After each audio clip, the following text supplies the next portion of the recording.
You're listening to Fresh Floppies, episode 9! I only miss you when I'm with you. Gotta fly car, the jet around town, going sour to the bone. Like episode no. Episode no. What is up to all our sidekicks and henchfolk out there in the Geek Nation? You are listening to episode 9. 9? Like episode 9 no. times. Of the 9 times of Fresh Floppies. What do we do here in Fresh Floppies? We'll see. We review single issue comic books that come out on a weekly basis. Spoiler free. Spoiler free. Free of spoilers. If you're afraid of spoilers, there are no spoilers in this zone. Yeah, it's not like they're free spoilers. We're just handing out spoilers we're free of charge. Like candy to a baby. Because do you give candy? That's all I feed my 2-year-old is candy. That doesn't even work because I charge babies. I charge babies for all the candy that I give. You want this candy? It's double. You gotta pay double. Baby. The younger they are, the higher the cost because they really want the candy. What's a floppy? Tell me what a floppy is. A single issue. It comes out monthly generally, and you go to your comic shop every week, every Wednesday. You pick them up, you read them, and but hopefully you listen to this first. That's right. You want to listen to this first so you know what's good and what's bad out there. Mm-hmm. But you know what? Here's a secret. If we both dislike something, we usually don't talk about it. That's true. Yeah, we mostly only talk about things we like. Yeah. So what's the first book we want to talk about today, JD? Well, it's Superboy number 1. I'm sorry, Superboy the Man of Tomorrow number 1 with the Dawn of DC label at the top. And this is by Porter and Lindsay. Kenny Porter is the writer. Oh, Hanoi? Jahnoy Lindsay is the name of the artist. So, for anyone who doesn't know, there are multiple Superboys at this point. The one that I was excited about, this cat, he debuted during the Reign of the Supermen post-Death of Superman event in the 90s. Mm-hmm. And so this cat showed up. He's got the leather jacket. He's got the spiky hair. He's had the round glasses. Very 90s. When you say spikes, you talk about his hair? Spiky hair, yeah. There's something much spikier. Like if I was like starting my description of him, like he's got the spikes, it wouldn't be in his hair. Is the next thing that happened. he's got impractical spikes on his shoulders. Yeah, and on his belt. On his belt as well. He's got the spike belt from Hot Topic. But this guy has been written out of continuity because of what? What did it? Was it Rebirth?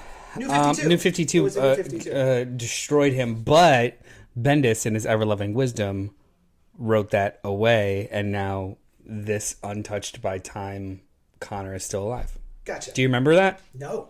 He was stranded in Gemworld. He got stranded in Gemworld immediately before Flashpoint. I do remember So that. he wasn't in Flashpoint at all. Yeah. And because he was in Gemworld, he was protected by that complete rewriting of history. So he has sat out all of New 52, all of Flashpoint, New 52, and Rebirth.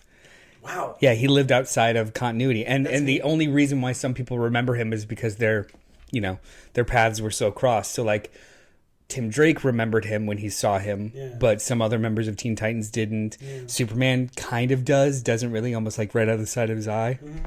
Yeah. Really cool stuff. That is cool. So he is my favorite Superboy. This is my dude. There's another one. What's that kid's name? What? There's the other Superboy who actually was part of New 52. Oh, is that also Connor? Is that a different Connor? Is it with like a K, Connell, or Con... I forget. But, I mean, there's another Superboy out there. Didn't they kill him? They might have done. I think they killed him.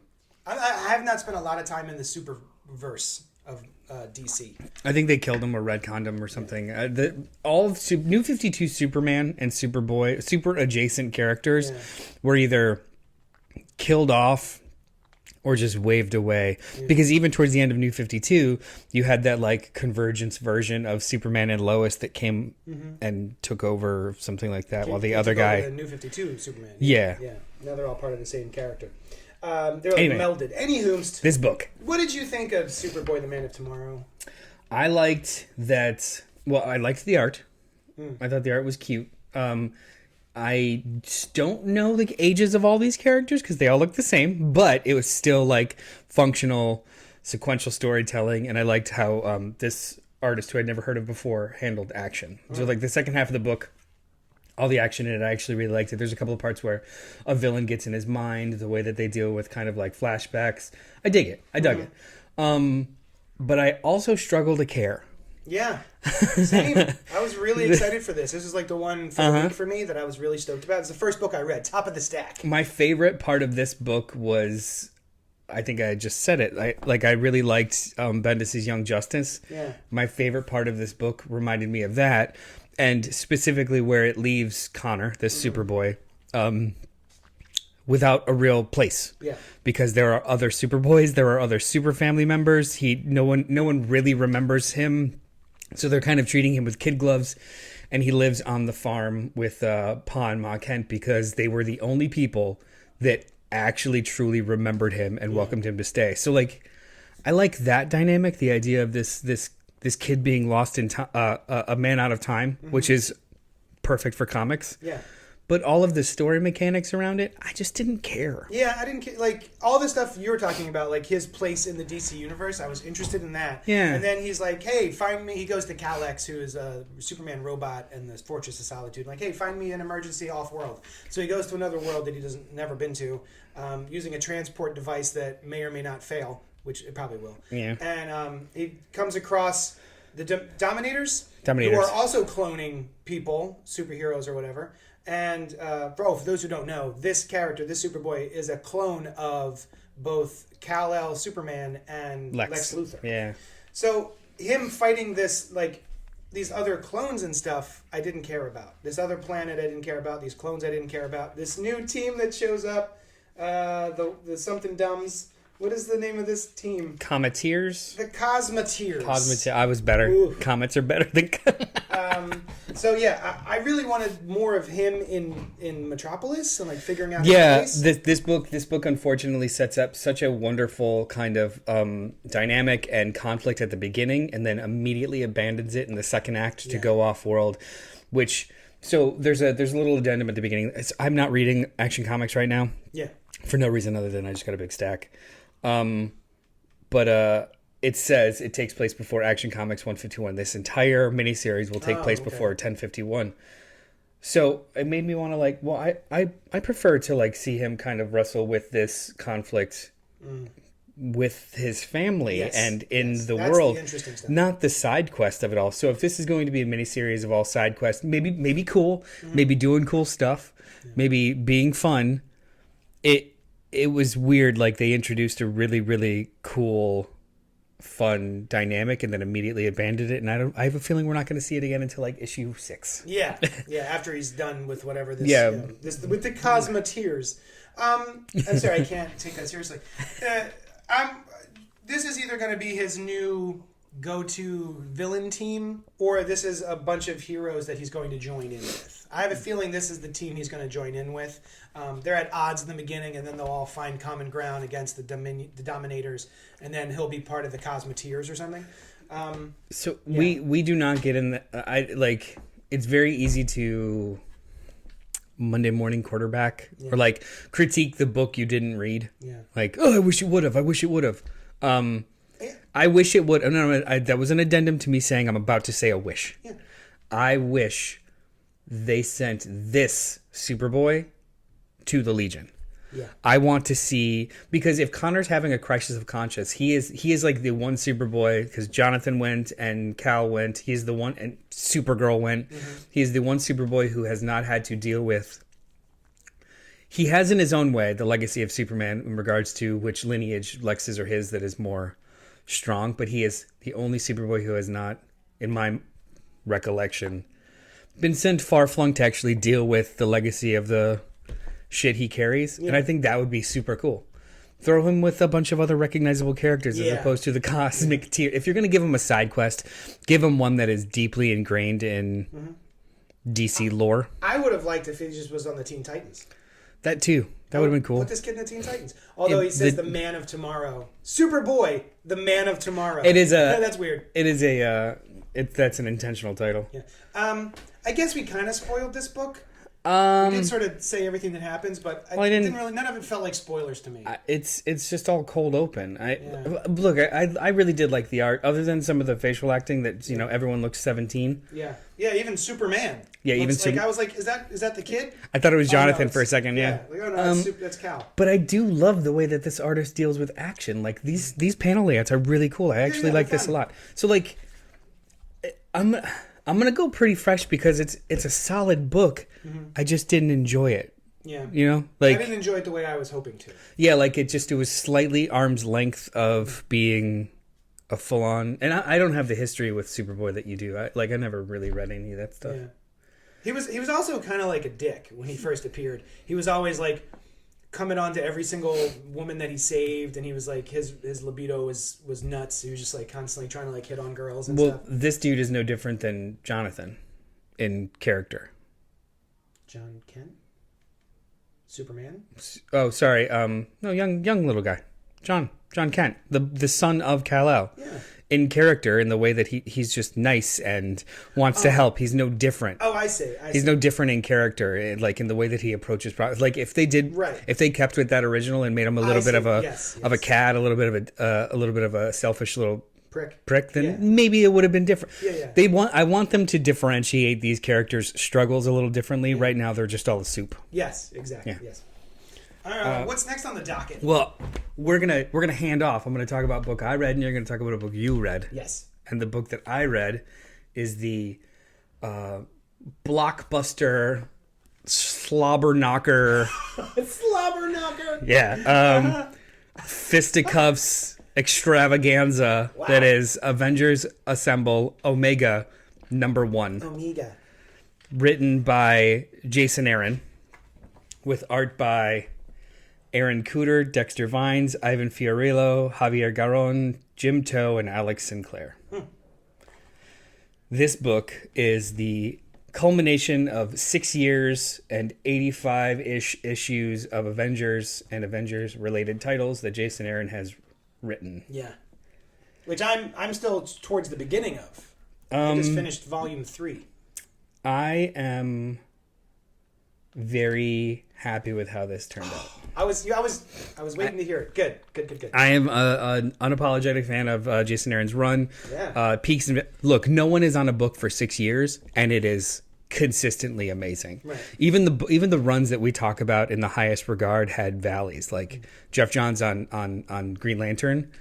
Come on. Yeah. Somebody make a case for me why the Rise of the First Army was as good as Sinestro Corps War or Peaks and Valleys for sure. Yeah, Peaks and Valleys for sure. This book was consistently stupid fun. Yeah. Like the way that Jason Aaron approached this entire run was that every arc was its own mini event. Yeah. He swung for the fences and he swerved into a lot of the dumbest tropes in comics, but he did it in a intentional and comical way a lot. Like there's it's they're fighting back a wave of literally a wave, water, but it's from the first firmament of a universe that is long since dead in the God Quarry that Mephisto has opened up, and everything that it touches, it erases from space and time. Oh. So you literally have the Omni Avengers, which is a collection of multiversal Avengers and armies, fighting back waves of time itself. This book is so... There's nothing... Jason Aaron just consistently one-ups. He keeps yes-anding to the point of absolute ridiculousness. But he does it so consciously that you gotta just like... Even when it doesn't work, you're like... okay. Yeah. Okay. All right. Like there's one bit... So I did spoil previously, if you guys listened to the show, which you should. Like, comment, subscribe. That Robbie Reyes is a very important part of this book. He has been for 6 years. Yeah. There is a part where... Robbie Reyes being the Ghost Rider. Yes, Ghost Rider. Oh, now the All Rider. He is the Omniversal All Rider. Oh, okay. But there was a part in this book. There's a whole army of Dooms, and one of the Dooms was the plant, like the Ego. Ego, the living planet. Yeah, it was Doom, the living planet. Yeah. They fight it. It was a couple issues ago, and it gets destroyed. There's a part in here where, I said there's the dam at a dam in the God Quarry, or a crack in the God Quarry that is releasing the firmament of the previous universe. Yeah. Which is the stupidest sentence. None of them are able to like stop it, because if it touches, so like you have you have the celestial that's being controlled by a deathlock trying to hold it with its hand, and its hand is like shaking, and Robbie Reyes walks into the middle of the quarry, reanimates the pieces of Doom the Living Planet into a big fiery ball, because they, like anything that a rider touches can turn into his ride. So it's a giant fiery hellfire Doom faced planet that he chucks into the hole to make a barrier. Okay. And that's just like the first 10 pages of this book. But that's the stupidest idea. I can't express to you enough how stupid this book is on its surface, but it just keeps one-upping itself, and it knows exactly what it is, and it's so fun to read. And this was no different. I loved it. He ends it on very definitive matters, but then, like any good like trade-off of a run, leaves some breadcrumbs here and there. Like, he sets up another team of Avengers that are out there doing their thing, and then also closes this era of Avengers by getting rid of the mountain and all kinds of stuff. I'm really excited to catch up with it. So what I'm thinking of while you're telling me all of this is, when we're talking about comics versus movies versus television shows, the medium of comic books, it's often said that there's no budget for what special effects, what crazy stories you can tell. And this sounds like the exact proof of that. Yeah. Like, there's no way that you could ever do a TV show or a movie or literally any other medium of this. I guess maybe novels you could do. But any other, so it's easy to go one for one in the comic book medium about like live action, because that's kind of the era we're living in. But even 20 years ago, people would talk about how that's unadaptable. Yeah. But then those things that they used to call unadaptable have been adapted. Like The Watchmen has had 4 different things, and but they always used to use it in the terminology of like it's too complex or it's too specific, or this literally is unadaptable in anything other than animation, because it would be cost prohibitive of a nation to produce. Yeah. But you're right, like using the medium of comic books to be that loud, to be that big. Yeah. I think a lot of writers really aren't doing it right now, or at least at this scale. Yeah. This feels like big Jack Kirby meets Grant Morrison storytelling. You know what? Yeah, it's there is some Grant Morrison in there, especially how he dealt with like big cosmic stuff. Yeah. Even that first arc Final Host. The Final Host, that first arc, doesn't it end with Robbie Reyes controlling a giant a celestial body, right? Yeah. It's all full circle. All of it is, and including that idea of the Loki of it all also comes full circle. Mm-hmm. Mephisto comes full, like, awesome. The seeds of what he planted in this run 6 years ago are absolutely here. Also, to some of his stuff from previous runs of other books, like Phoenix Logan is in here. Phoenix Logan. Oh, yeah. The hot claws? Well, it's the old man Logan that's been alive for hundreds of thousands of years as the Phoenix. Oh, I don't remember that. That was in his Thor run and his. I don't remember that. I think it was also in his, like, it's a character that he's been using over and over again. Well, even this Doom, this Ego Doom, I believe, if I remember correctly, was from his Wolverine Spider-Man miniseries from like 10 years ago. The Phoenix gun shows back up at one point too. Yeah. Yeah. I'm currently trying to catch up on it, and it is delightful. I'm really enjoying it. I don't understand what people are mad about. Because it's the internet, man. They just find stuff to be mad about because they feel like it makes them special. Every person. So it's funny. Like this, for the last 6 years, this book has been getting such weird heat. Yeah. Anything that goes on more than a year, I think, gets weird heat. Weird heat. But everybody that I engage online about it's like, what exactly don't you like about it? It's it's being comics, and they're just like, well, I couldn't pass the 6 issues. I'm like, so you don't read it, right? You're not reading it. Yeah, you're just. So you say it sucks, but you're not reading it. You could just say like, I wasn't interested. Yes. Not actively talk about how it blows. You're not reading it. Yeah. So, but anyway. Yeah. Good book. I'm going to catch up. I'm excited. Speaking about excited, I am finally jumping in on No One. You've been telling me about No One, which is part of the massive universe of comics from Image Comics. Mm-hmm. which is part of anyone who's heard of Radiant Black, Radiant Red, Radiant Pink, Rogue Sun, Inferno Girl Red, etc., etc. They're all part of the massive verse. And you can read all of those separately, which is wonderful. You can just read Rogue Sun, and you don't have to read Radiant Black, which is the beginning of the universe. This is another one of those. It's called No One, No/One, and it's by Kyle Higgins and Brian Buccellato, who I remember as a colorist. Now he's a colorist turned writer. Yep. With art by Geraldo Borges, and colors by Mark Englert. So you were telling me about this book. This is I want to say, police procedural / vigilante superhero book. Maybe I wouldn't even say superhero. Yeah. It's just a investigative journalist procedural. Yeah, right? yeah. And the coolest thing about it is issue 1 comes out, and there is an investigative journalist who is looking into the murders. Julia Page, I think is the character's name. Okay. Yeah. I'll say yes. I'm terrible with names. But basically, this hacktivist, this online activist, was bringing forth into the light certain misdeeds of 4 people, right? And then someone else claiming to be that guy, claiming to be no one, killed them. Richard Rowe. He claimed to be Richard Rowe. Which was the nom de plume. Yeah, Rowe was the nom, and the origin of that name is in the podcast. Ah, yes. Let's get to it. So that journalist, the newspaper's like, you got to do a podcast about this. She's like, I don't want to do that. But they make her. And so there's an actual podcast that you can go to iTunes or wherever you find podcasts and look up Who Is No One.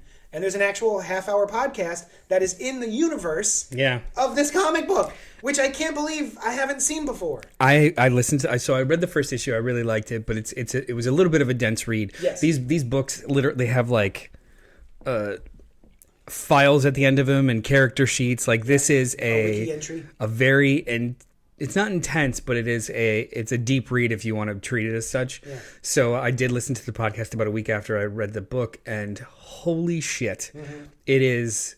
I was listening to it with a giant grin on my face the whole time because it is beat for beat as impressive as an episode of Serial, where NPR. Even though I know that this is fake, I was in it with the serious music and the voice actors talking about like the history of some of these characters and the crimes that were committed and the connections between them all. Like the first episode of the podcast, which I probably could make anyone listen to that doesn't know it's about a comic book, and they're going to be like, "This is crazy."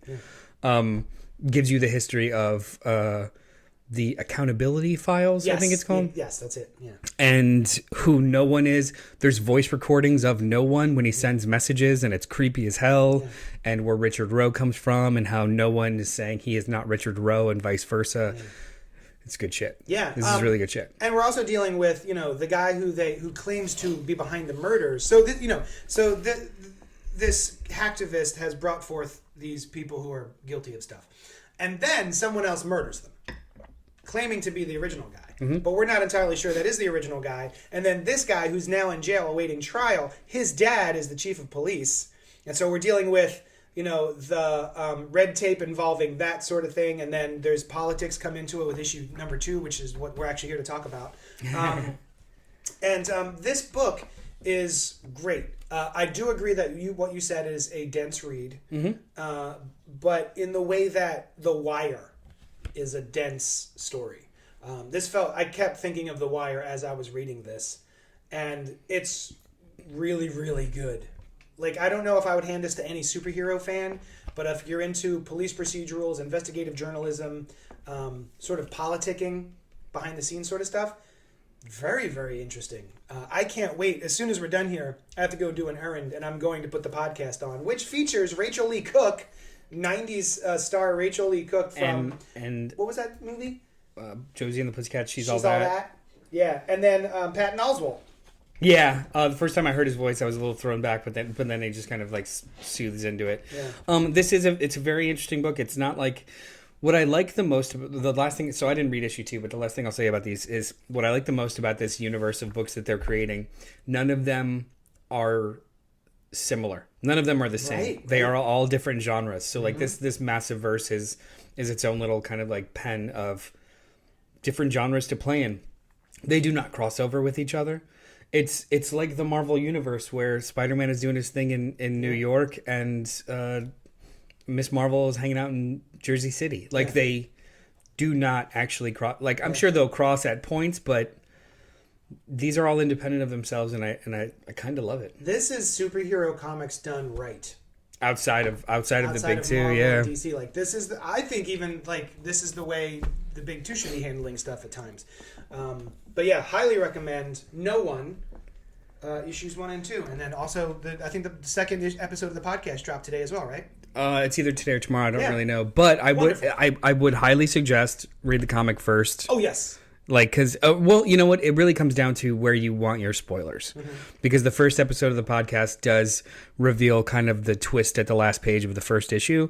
So it maybe there's no right order, but like it depends on where you want the order the of big release swings would be issue podcast. Yes, issue, but podcast. I mean, some people. It depends on where you want it spoiled. Right. Where you want the reveals to be. Do you want them in the comic or do you want them in the show? I think either one is fine. Yeah. Very cool. Let's talk about Shulky. Let's do it. She-Hulk number 12 or Legacy 175. that's right, by Rainbow Rowell, Andre Ginolet, and Joe Quinones. This is okay. I read issue 1 of this run by Rainbow Rowell. I was delighted. Couldn't wait to keep reading it, and then just didn't have the time. And now I'm jumping 11 issues to number 12, and I'm jumping in here, and it's a good jumping on point. Honestly, yeah, it's pretty good. It's split down the middle between continuing the story that's been going on in this run up to this point, and then we get by Joe Quinones basically the She-Hulk book club, where she's hanging out with all of her superhero friends for a book club, and even invites a villain to come join them. This is wonderful. Yeah, it's a good book. I really got to go back and catch up on the other 11 issues of this because it's so charming and actually funny. Very, very well done. This was, I can't say enough about it. This is my favorite book of the week, probably. This run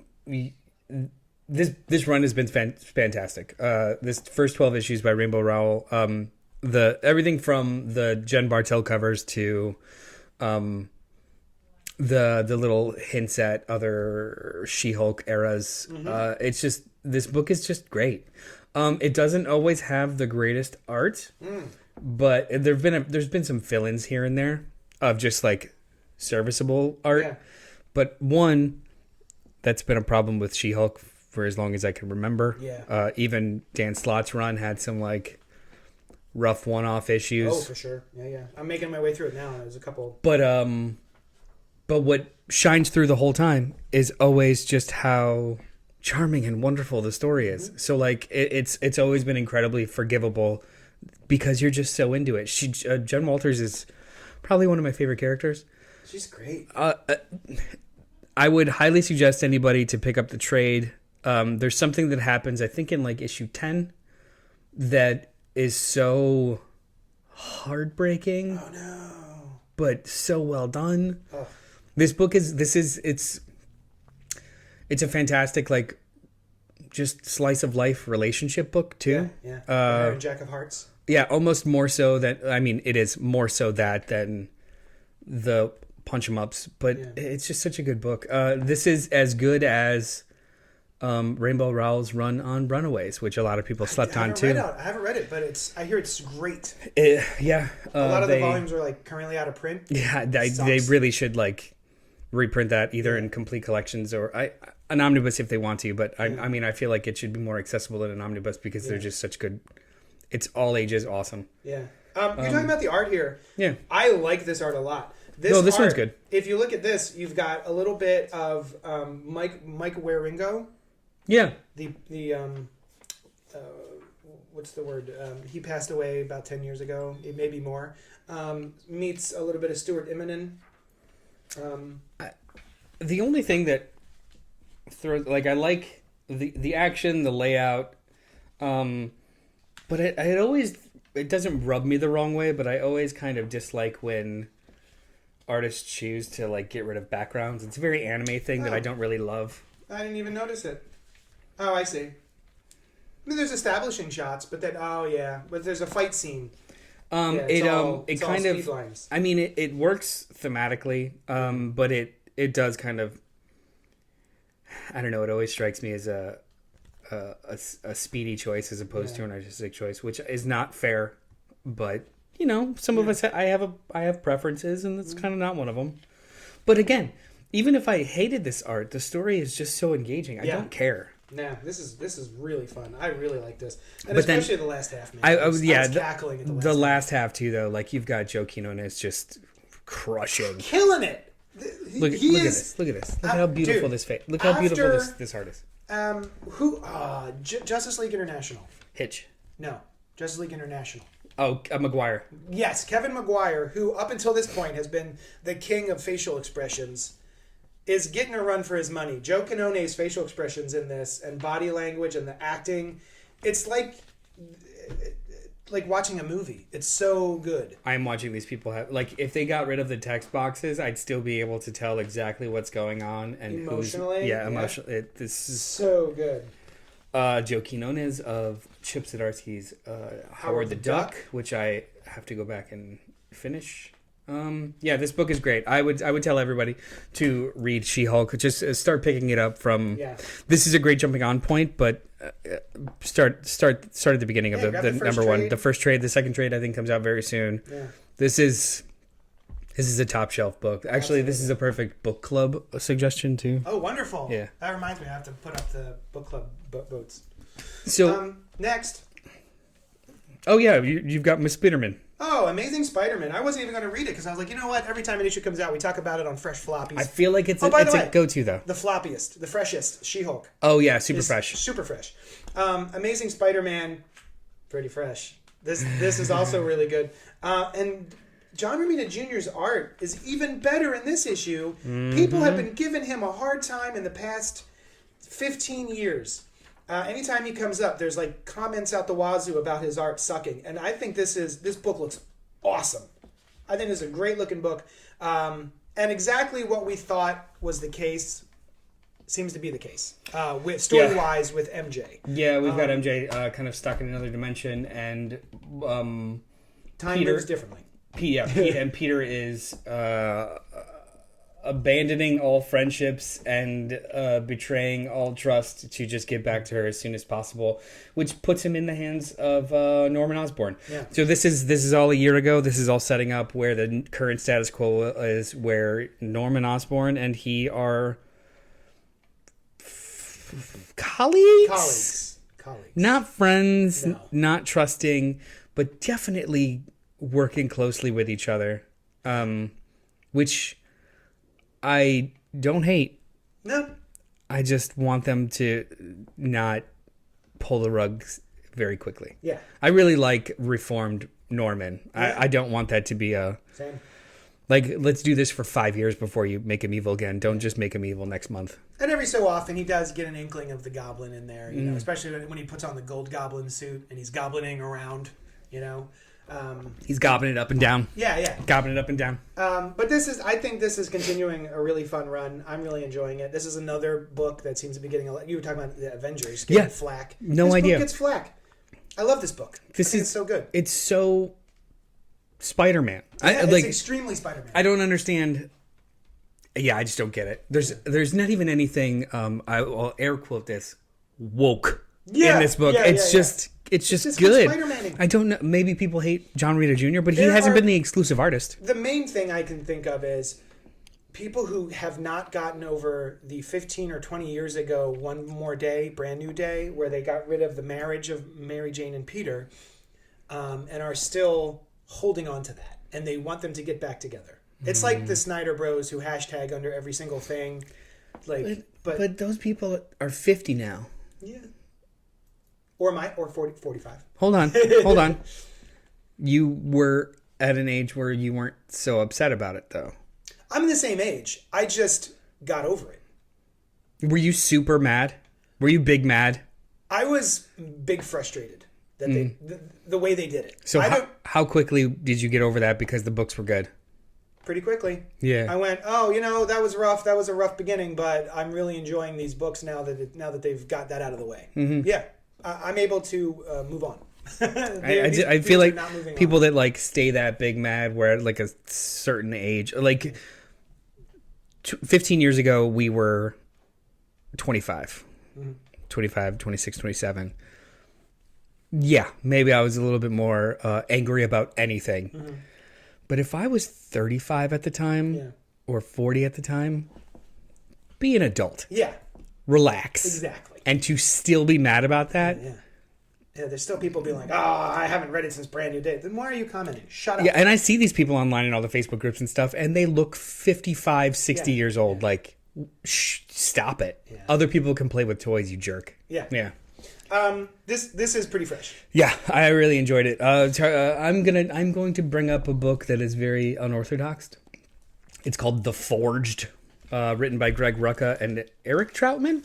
I will double check as I pull this giant comic book out of its sleeve. It is magazine size, but not even just the dimensions. It's a thick boy. Yeah, created by Greg Rucka, Eric Troutman, and with art by Mike Henderson. So Eric Troutman is a constant collaborator with Greg Rucka.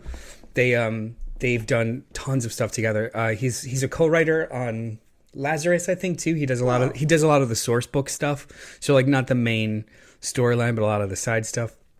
He's written novels with him, and I think he's also was like a co-writer on a lot of Rucka's DC stuff. Like I feel like they did Checkmate together. So they announced this book. Very little is known about it, just that it's a pastiche kind of 2000 AD or heavy metal. Oh, that tracks. Big crazy ideas, rated R sci-fi. This book is weird, and I think I love it. The art is spectacular. I love Mike Henderson. It's very much written in the style of a military procedural. Okay. They immediately throw tons of gobbledygook terminology at you. Uh-huh.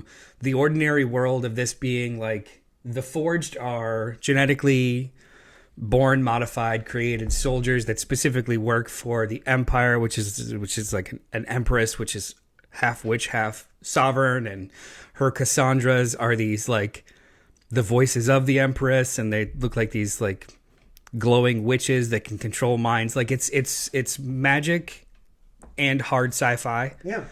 But the Forged themselves are this and they're all females. These big beefy females in giant mech suits.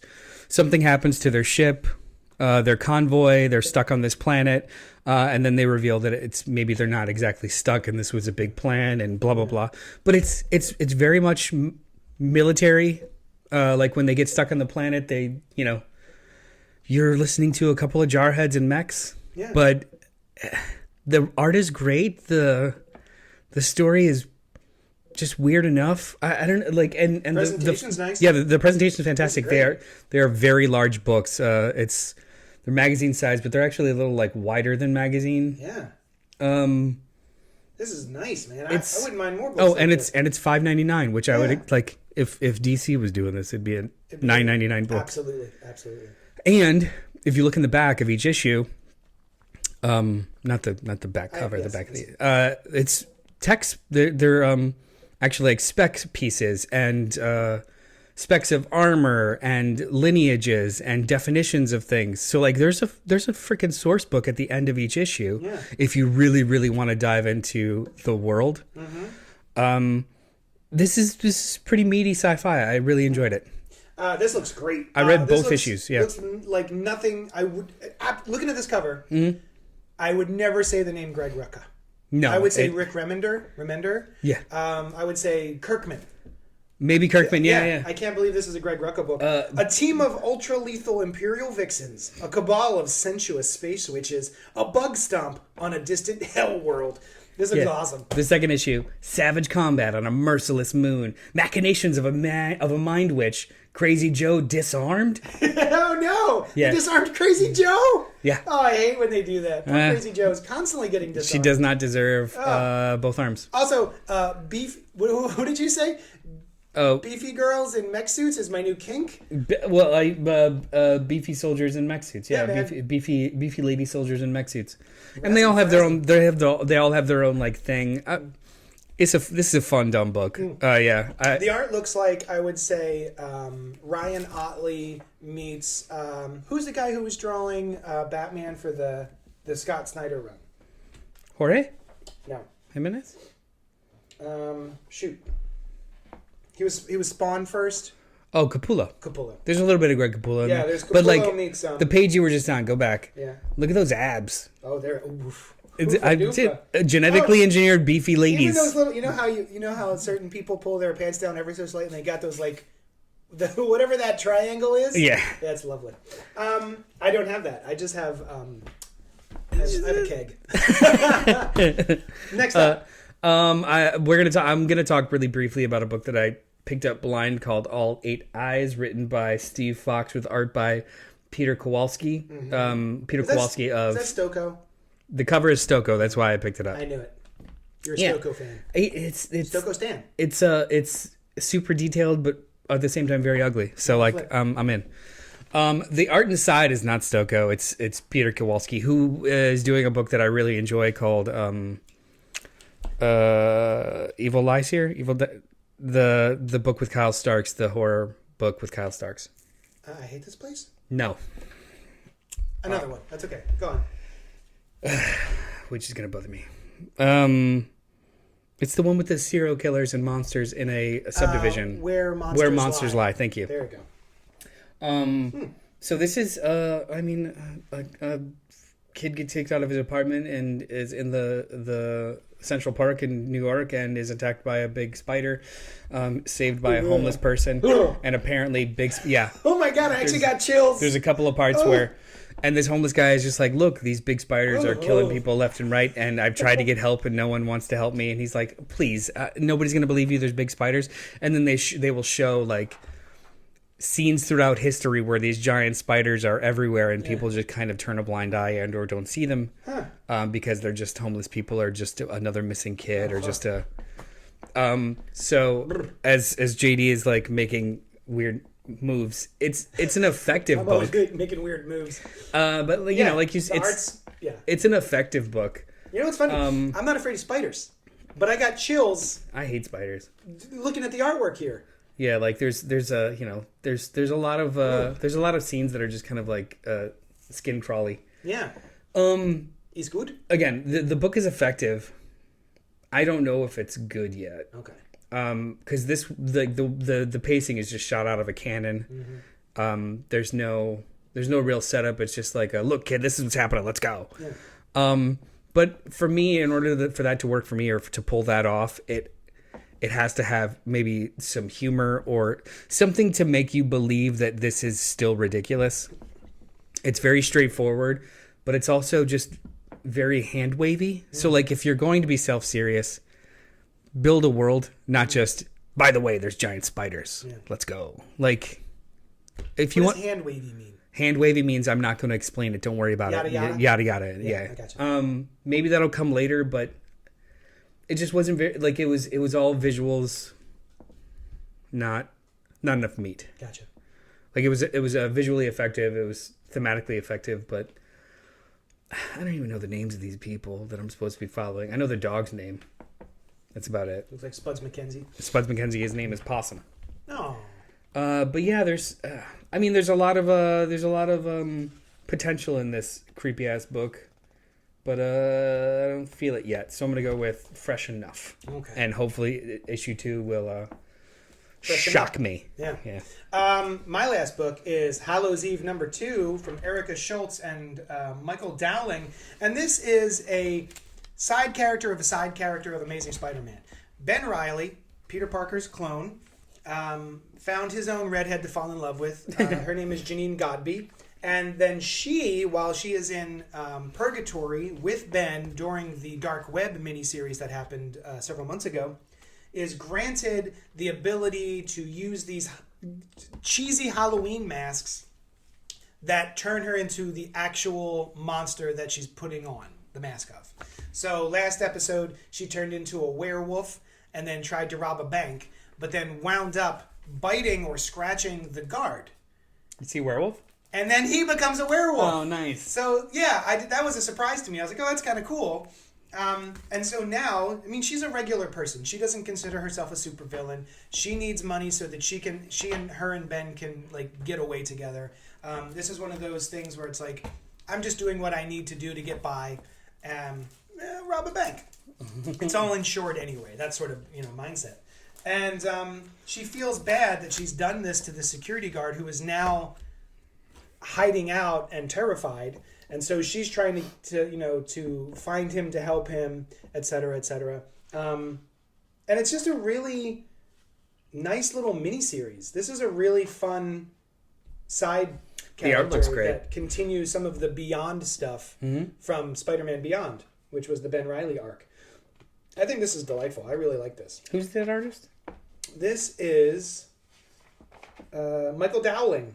I like that art. Yeah, it has kind of Sarah Pichelli vibes without the extra details. Yeah, Skimp on the details a little bit in this book, but even the coloring gives it a little bit more depth, even though it may not be as detailed. It looks like.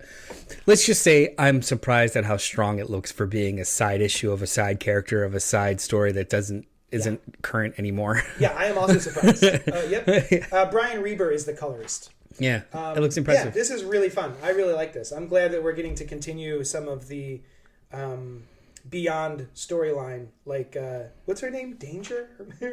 Danger! She's I don't know. like the big bad of that storyline with Ben. I didn't finish it, unfortunately. Yeah. But I will when that omnibus comes out sometime this summer. I loved it. This is a lot of fun. I don't know if I would recommend it to every single comic book lover, but I would say if you're a Spider-Man fan and you like Ben Reilly, this is great. I love werewolves in the in the Marvel universe. Yeah, so let's go. You're a big Capwolf fan. Huge Capwolf fan. Unironically, thank you very much. One of the masks that she pulls out of her satchel is that of a police officer, and so she puts on the mask and she becomes a police officer. Another monster? Well, that's what I'm getting to.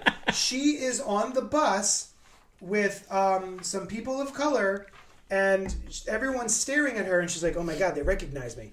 And she's like, oh wait, no they don't. I'm a cop now, and so they're kind of scared of me, as they should be. So yeah, no, they don't recognize me. They recognize what this mask turns me into. They're not afraid of Janine Godby, no matter what the billboard says. I wish I could tell them I wouldn't hurt them. I wish they'd believe me. Yeah, a little bit of ACAB in this book.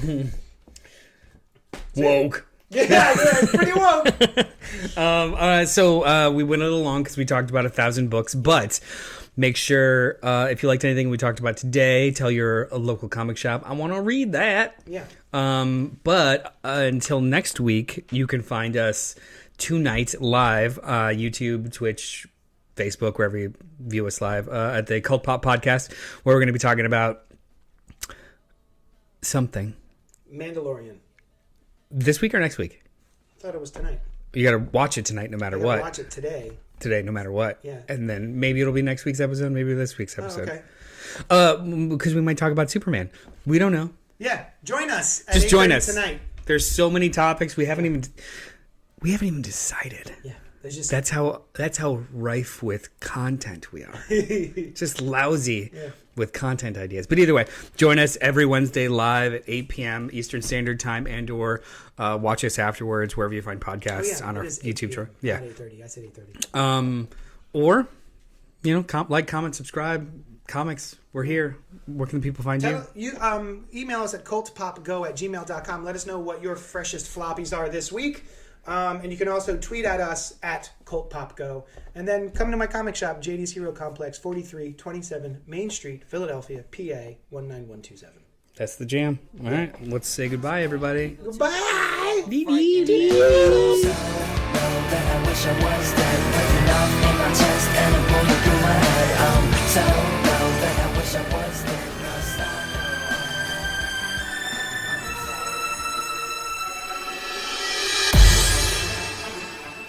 Thank you for listening to the CultPop Network, home to podcasts, live shows, and a whole lot of fun stuff for every flavor of fan.